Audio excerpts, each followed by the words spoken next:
How to control overthinking. यार overthinking को control करने का जो तरीका मेरे ऊपर काम किया था वो ये था, या अब तो खैर नहीं करती हूँ, बट कभी भी अगर लगता भी है कभी, तो उस केस में आप सिंपल सिंपल रीजनिंग दो। मान लो इतने सारे थॉट आ रहे हैं और आपका दिमाग जबरदस्ती आपको ड्रैग कर रहा है कि नहीं इसी पॉइंट पे सोचना है, उसने ऐसा क्यों कहा, क्या था क्या नहीं, कोई भी छोटी से छोटी बात भी हो सकती है, बड़ी से बड़ी बात भी हो सकती है। आपको तर्क की तरफ लेके जाना है इसको, रीजनिंग। एक तो है कि दो चीजें हो सकती हैं ओवर थिंकिंग जब आप कर रहे हो उसी समय। एक तो हो सकता है कि आप क्या करें, उस पर सोचते जाएं सोचते जाएं सोचते जाएं, उसमें इंडल्ज हो जाएं, सोचते रहें और उसका कोई अंत नहीं है, घंटे निकल जाएंगे और आप हो जाएंगे परेशान।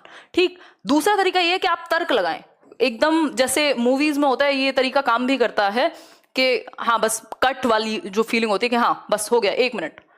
जब आप दिमाग को ये बोल देते हैं और फिर तर्क लगाना शुरू करते हैं, तो अच्छा ये हो गया तो ये हो गया, ये कह दिया तो ये कर लेंगे, मतलब आप सॉल्यूशन ओरिएंटेड हो जाते हैं। जब आप रीजन लगाना शुरू कर देते हैं तो भाग जाती है ओवर थिंकिंग। कोई लॉजिक नहीं होता ओवर थिंकिंग में, कई बार आप बेवजह ही सोच रहे होते हैं। जो चीज आपके कंट्रोल में आप उनको कंट्रोल करेंगे, जो नहीं है उनके बारे में सोच के होगा भी क्या। तो आपको वो बीच में एकदम से कट बोल के रीजनिंग लगाने की जरूरत है, उसमें रीजन लगाने की जरूरत है कि कितना काम की चीजें हैं। और कई बार आप सब कुछ कंट्रोल करना चाहते हैं तब भी ऐसा होता है, हमारे हाथ में सब कुछ नहीं है ना। तो जब आएगी सिचुएशन तब देखेंगे, अभी जो कर सकते हैं वो करिए दबा करके।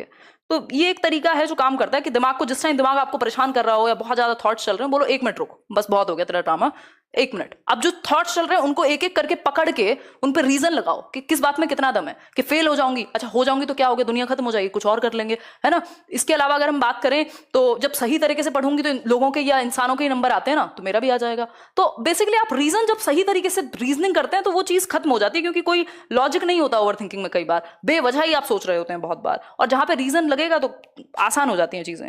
मेरे लिए तो ये चीज वर्क की थी एक टाइम पे। और लाइक शेयर आप कर दीजिएगा अगर आपको सेशन पसंद आ रहा हो। ये थोड़ा हमारा